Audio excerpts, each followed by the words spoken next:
Well, good morning. Thank you for joining us on this august morning for an august announcement from the Gerald R. Ford Presidential Foundation. I'm Gleaves Whitney, Executive Director of the Gerald R. Ford Presidential Foundation, and I extend a heartfelt welcome to you and to the trustees and leaders behind me, among whom are Mike and Steve Ford, who are, of course, the children of the President and Mrs. Ford, in addition to Chairman Dave Hugendorn and Vice Chairman Hank Meyer behind me. Together, they comprise quite a roster of leadership locally, statewide, and nationally. Well, we gather on this beautiful plaza by the river here in front of the Ford Presidential Museum to remind us of Gerald Ford's legacy. He's the only Michigander, of course, who went to the White House, and he served there, for 895 days. And what an 895 days it was. From 1974 to 1977, our fellow Grand Rapidians' time in the White House was consequential.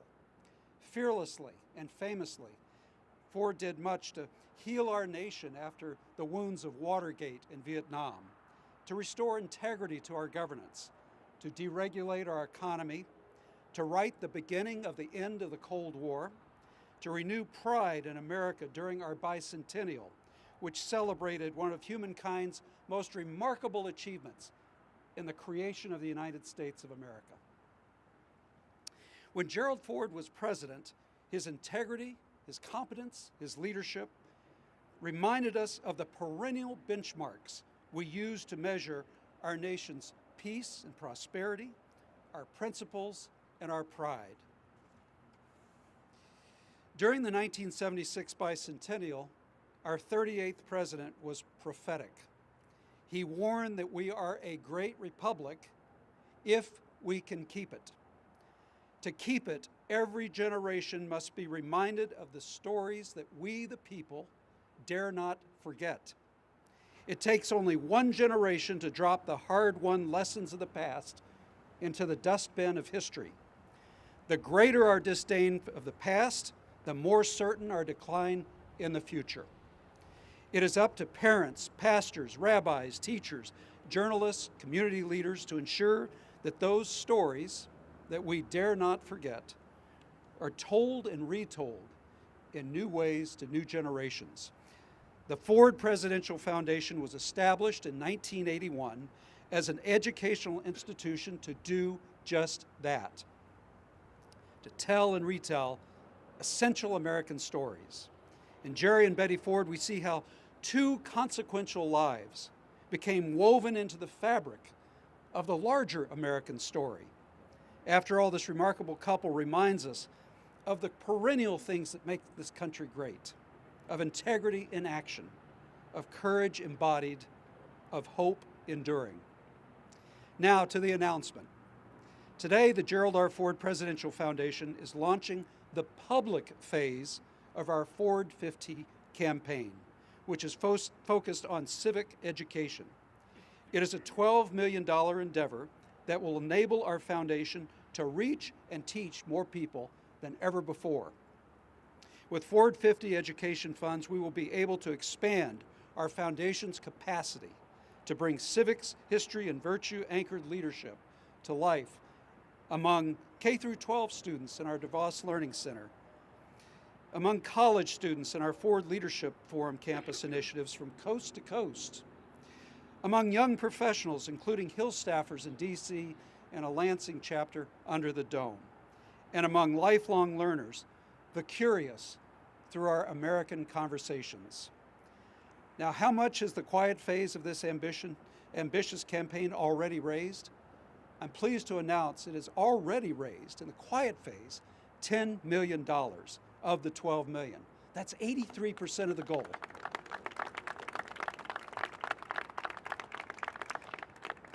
Now, we couldn't have achieved so much without the people behind me and so many others who believe in our mission at the Ford. West Michigan is an amazing community that answers the call to do well and to do good. What better way to do good than to help more of our citizens flourish through education?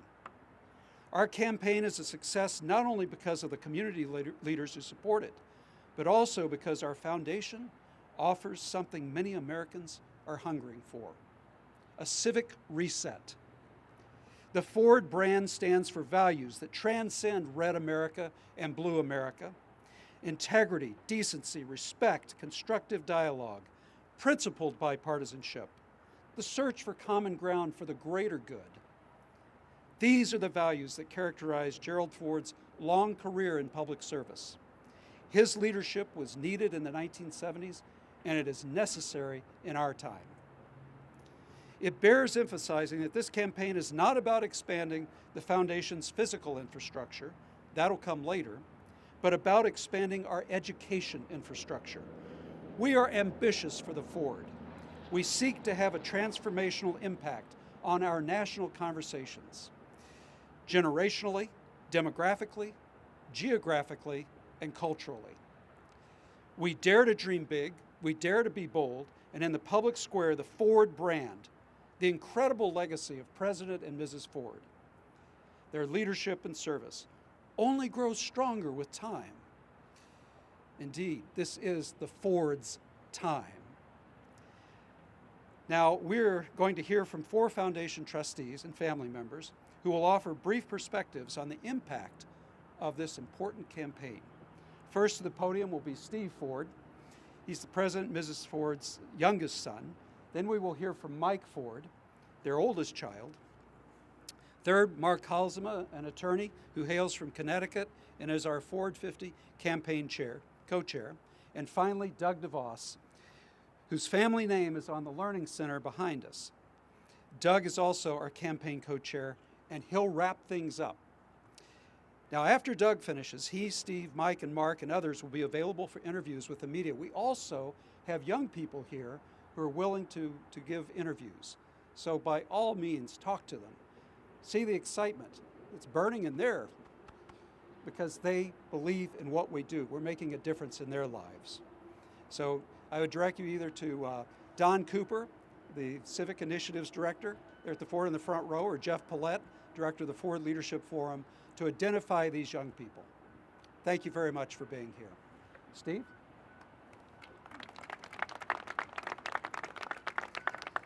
Thank you, Gleaves. We couldn't do it without Gleaves as our executive director, and if Dad were here today, he would tell you that this foundation, this museum would not exist without these trustees behind me and the support that this foundation and the museum has received from West Michigan, and Mom and Dad would be very, very grateful. When this museum got built, Dad always said, and it is here in our brochure, that he never wanted this museum, it's not a monument to any one man or any one presidency. Rather, it's a classroom of American democracy, a place where school kids as well as scholars can come and enjoy access to the innermost workings of our government.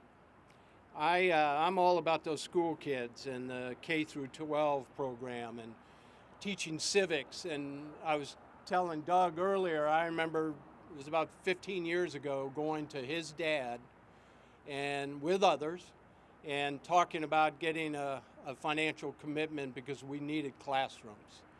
And the DeVos family built that structure right over there so that we could invite school kids in and teach them about principled leadership, character, and integrity, and that would make my father very happy today. We have those programs now, and we're going to further their development to educate, inspire young people to become activated, civically engaged. We want this to be a kind of a town square where young people can come and learn about how do you become a public servant? How do you serve others? And those are the kind of values that my parents would want to make sure happened at this foundation. Mike and I were lucky. We grew up in a home that we learned about civics every day. We sat around the dinner table and heard Dad come back from Congress and talk about what legislation or bills were being passed. And I was talking with Doug earlier, and one of my dad's best friends was Tip O'Neill, a Democratic Speaker of the House eventually. Dad was a Republican. And they would they would fight on the floor of Congress about some piece of legislation, and they'd hammer it out during the day, and that night Tip O'Neill would be at our house for dinner. And that's how it worked. And that's what we need to show young people, how to be civil, how to participate in the public square. And that's what we want to be doing here. I leave you with one thought, and it's about Tip O'Neill and that statue right there. Mom was having trouble coming up with quotes about what to put on Dad's statue, and there's the original one sits in the Capitol Rotunda in Washington, D.C. And she found a quote from Tip O'Neill, who, again, was a Democratic Speaker of the House. And his quote on that statue, and I'll paraphrase, is, "God has been very good to America. During the Civil War, he sent Abraham Lincoln. And during Watergate, he sent Gerald R. Ford, the right man at the right time to heal a nation." And I think that's what Dad's career should represent, and his love of being a public servant. Mike?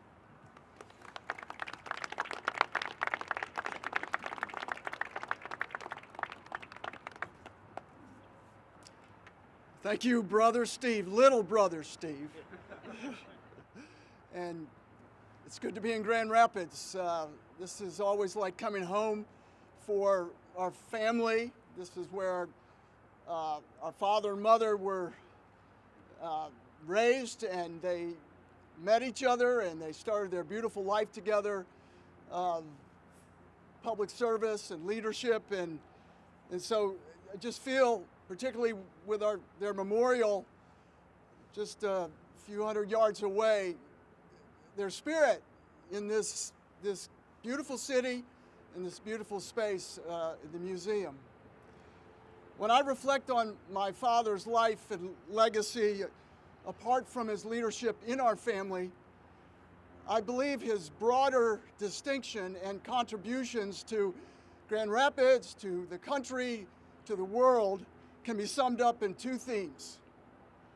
First, that of principled and compassionate leadership, and second, dedicated public service for the greater good of humanity. We know the story of Gerald Ford, so I won't rehearse it here, but for those who have not ventured into the Ford Presidential Museum, I would highly recommend you treat yourself to this most informative, interactive experience that powerfully illustrates the life and legacy of Gerald R. Ford and the First Lady, former First Lady Betty Bloomer Ford, right here behind me. Not without his share of imperfections and very aware of his human frailties, my father possessed some really worthy civic values, leadership qualities, and practices which he acquired and expressed through his early life in Grand Rapids, his higher education life at the University of Michigan and Yale Law, along with his years of serving his country in uniform during World War II and as many years as in Congress in Washington, D.C. Those civic values and leadership qualities include integrity, doing the right thing, honor and respect for others, even those who share a different point of view, honesty and truth-telling, courage and determination in the face of adversity, seeking common ground and working across the aisle to solve shared problems, service and personal sacrifice, empathy and compassion for others, and love of country and love of our U.S. form of government, a republic democracy. These values and qualities were called upon and put to the test in 1974, following the moral and legal failings of Watergate, the resignation of President Nixon, and my father's swearing in as the 38th President of the United States. Many historians have stated that at that time, our country was facing the most critical constitutional crisis since the Civil War. There was widespread public disillusionment in the wake of Watergate and the Vietnam War. The country was being pulled down by a devastating economic recession with high inflation and rising unemployment. And there was a growing energy crisis and mounting hegemony tensions around the world. In his first address to the nation and world upon his being sworn in as president, my father gave us hope with these words: "My fellow Americans, our long national nightmare is over. Our Constitution works. Our great republic is a government of laws and not of men. Here the people rule, but there is a greater power by whatever name we honor him, who ordains not only righteousness, but love, not only justice, but mercy. As we bind the internal wounds of Watergate, more painful and more poisonous than those of foreign wars, let us restore the golden rule to our political process, and let brotherly love purge our hearts of suspicion and hate. With all the strength and all the good sense I have been gained from my life, with all the confidence of my family, my friends, and my dedicated staff that have imparted to me, and with the goodwill of countless Americans, I now solemnly reaffirm my promise to do what is right, as God has given me to see the right, and to do the very best I can for America. God help me. I will not let you down." And with that promise, my father set forth to restore the public confidence and trust in the presidency, to heal the wounds of our nation, and to tackle the many problems, both domestic and global, around the world. As my brother Steve referred to Speaker Tip O'Neill's comment and observation and affirmation of my dad, God gave us Abraham Lincoln during the Civil War. And for Watergate, he gave us Gerald Ford, the right man at the right time to bring our nation together. So what excites me about the Ford 50 Capital campaign is that it amplifies the story of my father, Gerald Ford, and how his life and his legacy and his values can inspire and be appropriated by others, especially the younger generations of Americans. The Ford 50 campaign also promotes civic education, civic literacy, citizen participation across all ages, of preparing the next generations of Americans for the crucial roles that they will play and the serious challenges they will face as enlightened and engaged citizens of our beloved country and nation. And I'm honored and excited to share the leadership of this campaign with my brother with Mark Halsema, with Doug DeVos, with all of these trustees and the foundation leadership and staff. This is an exciting new day for Grand Rapids, for Michigan, and for our country. Go Ford.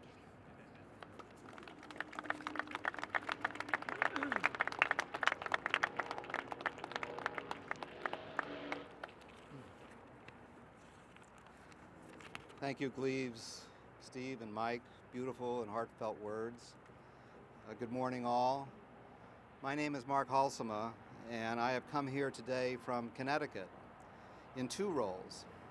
First, I am a proud member of the Board of Trustees of the Gerald R. Ford Presidential Foundation. And second, perhaps more relevant for today's conversation, I have the distinct privilege of serving as co-chair of the Ford 50 campaign with my good friend and colleague, Doug DeVos. I believe that with time and chance, we are blessed with certain unexpected moments in life that create a trajectory and ignite a flame that we carry forward for the rest of our lives. For me, one of those life-changing moments came on the afternoon of October 12, 1973. Like so many other Americans, I first became familiar with Gerald Ford on that Friday afternoon in a way that I could not possibly have imagined, nor could I imagine how it would resonate for the rest of my life. My mother had drawn the short straw that afternoon and was shepherding a carload of kids home from school when she notched up the car radio to catch the news bulletin that Richard Nixon intended to nominate Gerald Ford as his next vice president.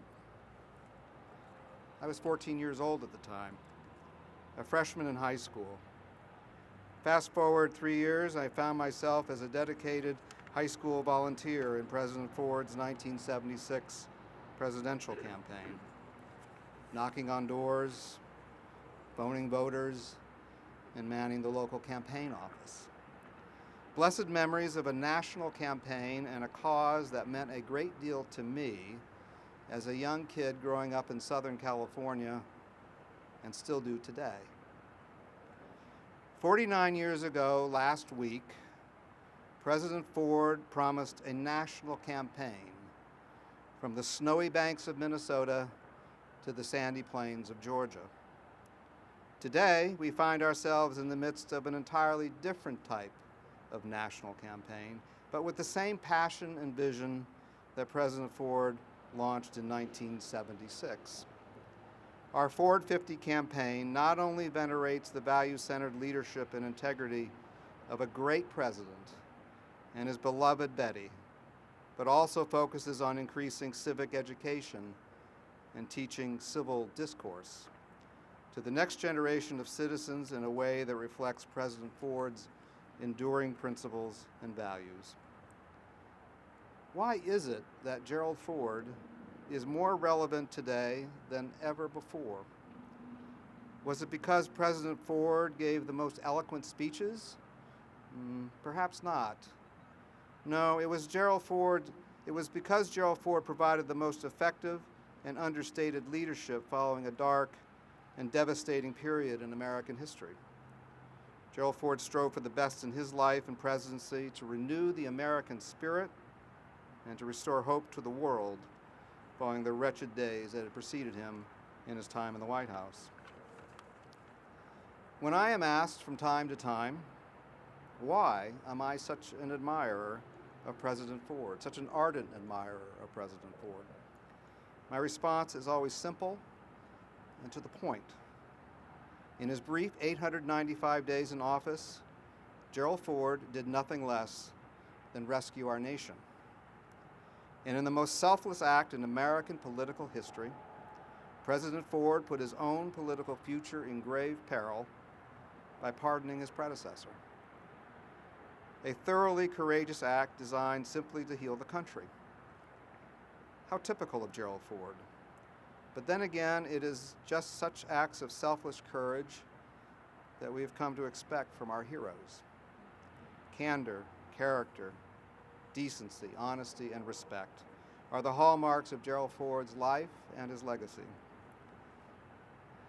Mike and Steve, I'm not embarrassed in the least to share with you and everyone here today that I came to love your mom and dad, truly love your mom and dad. For this high school kid growing up in Southern California in the 1970s, your parents became essential heroes of mine.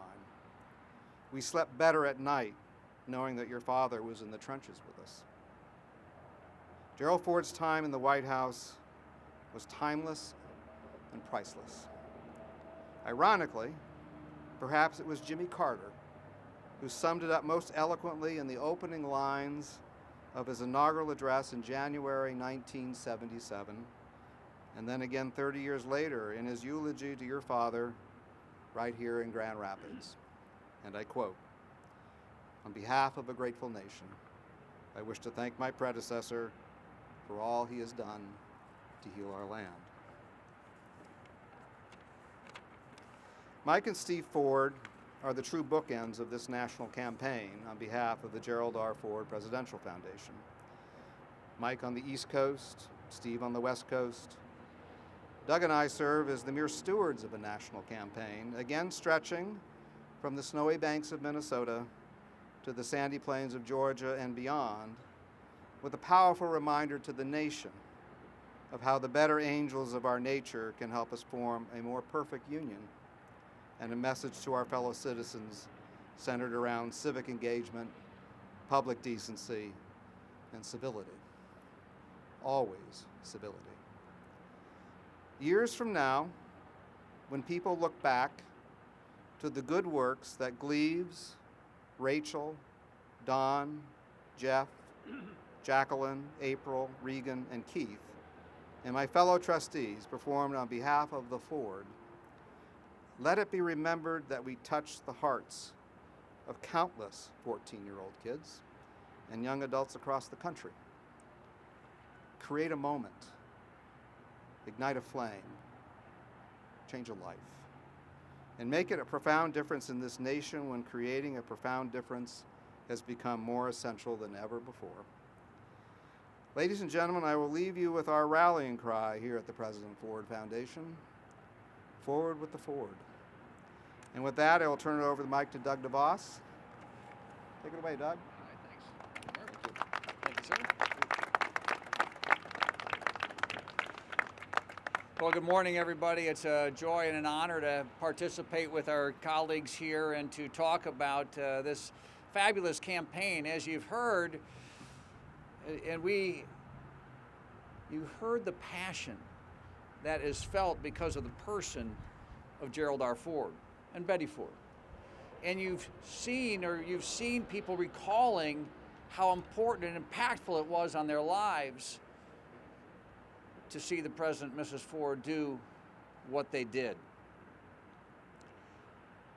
And maybe that gives you a glimpse as to why, as trustees, we're all here, signed up for this, because we feel that passion, and it's our responsibility to ensure that the story gets told. As Gleaves said, this isn't a capital campaign about physical infrastructure, this is about the educational infrastructure, so we as a foundation can ensure the story gets told. And that's pretty important. For any of you who've seen Hamilton, you know that in that play, the song says, "Who lives, who dies, who tells the story?" Well, we want to build an infrastructure that ensures the story gets told.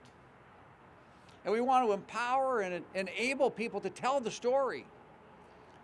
But let's make sure we remember why we're telling the story, so that people throughout our community, throughout our city, state, and our country can remind ourselves that principled and virtue-based leadership is still important today. When you think of the things that have been discussed, you talk about cooperation, bipartisanship, civil discourse, patriotism, decency, integrity. We think of President Ford and Mrs. Ford. But I think it's important to think beyond them. The first thought might be to think and compare the Fords to current political leaders in our day. It's okay. But let's get beyond that. Let's think about you and me. Let's think about every citizen in this country. Are we going to do these things? The story of President Ford isn't just how presidents or political leaders should follow these characteristics or demonstrate this character or live principled lives and lead with principles. But it's about how we do it as citizens, as friends, as family, as neighbors, to build our communities around these ideas, to make stronger communities, to build a stronger nation.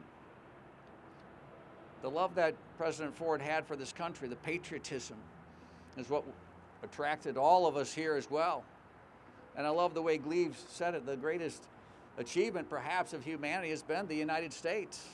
Even with all of our mistakes, even with all of our challenges, we still have the ability to right wrongs and get it right and make it better if we can work together. So I would encourage us as we talk about this campaign, as we build this educational infrastructure, to think about what it might mean to you, what it might mean to a friend of yours, to somebody in your family, because you and I know there's families who will not get together because of political divisions. They cannot break bread together. They won't even talk to each other. Maybe a little education, a little conversation can tear down that barrier, can find a way to help us connect and talk about things that are important to us as individuals, as citizens, and things that are important to our nation so that we can get better. Because if we don't talk to each other, it's going to be hard to get better. And as our Constitution says, we want to be more perfect. As was said earlier, Jerry Ford was the right person, the right man at the right time. How can you and I be the right person at the right time now? How can we learn from this story? And how can we apply it to our lives and share it with other people? First of all, there has to be an infrastructure that can tell it well, that can give you the whole story, that can help you understand who this man was and what he did.